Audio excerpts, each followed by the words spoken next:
What's up guys? Today I'm going to show you an easy way to sharpen a knife on a 1x30 belt sander.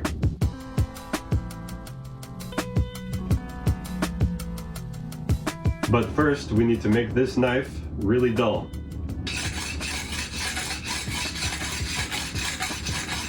Let's see what that looks like under a microscope. I'm using a cheap USB digital microscope and you can see the edge has been absolutely mangled by that brick.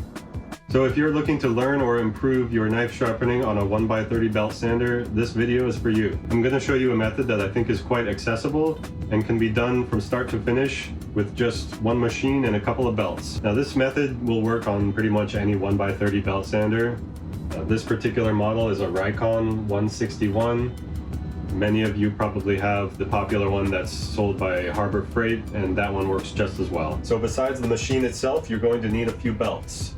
A coarse grit, a fine grit, and leather with buffing compound.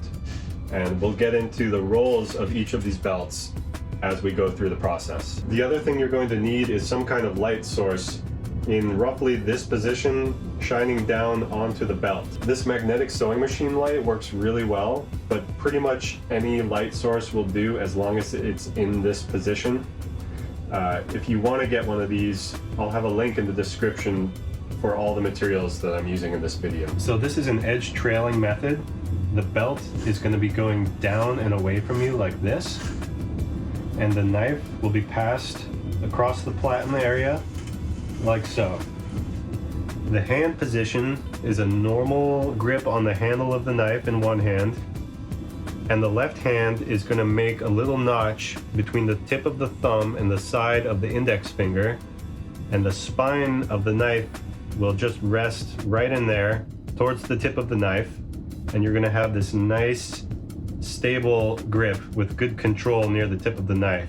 So for this beginning step, you're going to want to use a coarse grit belt, and that's going to do the majority of the work.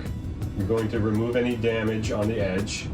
You're going to grind down past any chips that are in there, and you're just generally going to profile or apex a new edge on the knife. You're also going to be careful not to do too much of that, because we always want to avoid removing more material than what's absolutely necessary. This is a 3M Cubitron ceramic abrasive 120 grit belt. I'm going to do a couple passes from this angle so you can see what that looks like, and then we'll try to get more of a point of view angle.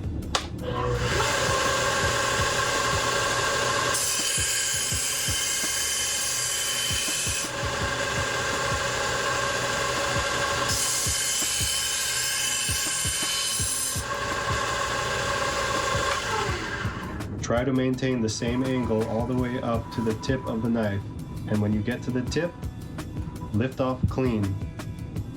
Do not swipe the edge of the belt, because you will be rounding off the tip of the knife.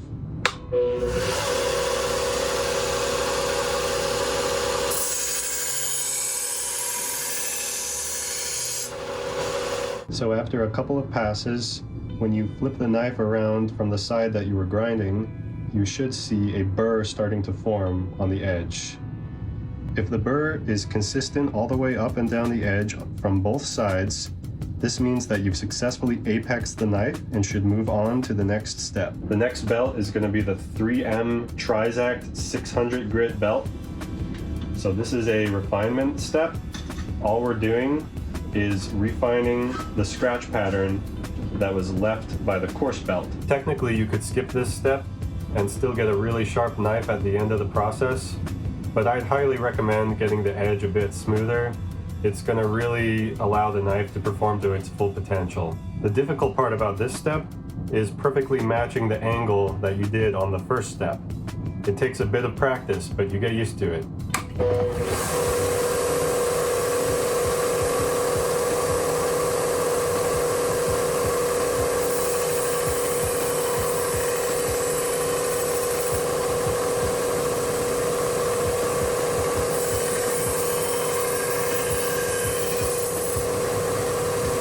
Another thing you have to worry about is heat, especially with these fine grit belts.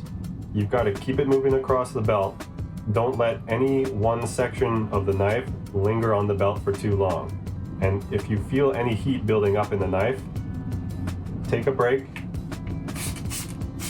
spray it down, or dip it in a bath of water, preferably ice water. If you overheat or burn the steel, it ruins the temper and becomes very brittle and essentially destroys the knife. So it's very important to keep that in mind. Let's move on to the last step. So this is a leather belt. It's the same size as the other belts, and it's a great option for stropping your knives. And it fits on the machine just like the other belts. And usually when you buy these leather belts, they come with some kind of buffing compound. This is white compound. Pretty much any compound would work. I've tried a few of them, and white is my favorite at the moment.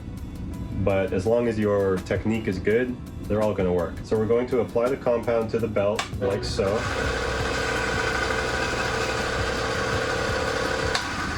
We're going to do a few alternating passes just as we did with the other belts, and we're going to be looking very closely for the burr each time we flip the knife around. And if we're doing things right, the burr should be less and less noticeable each time you turn the knife around.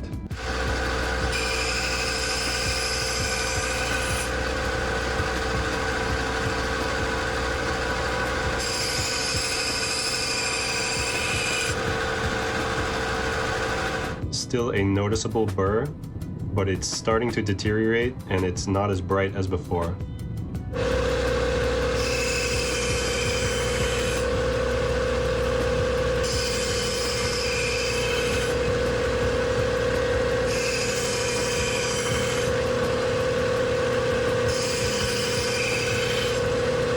The burr appears to be completely gone, and we can see a really beautiful, consistent edge all the way up and down there. Let's see how that looks under a microscope. Notice how the apex almost disappears completely when looking edge on. You can further refine the scratch pattern on the edge by repeating the second step with a higher grit. And let's see how it's cutting.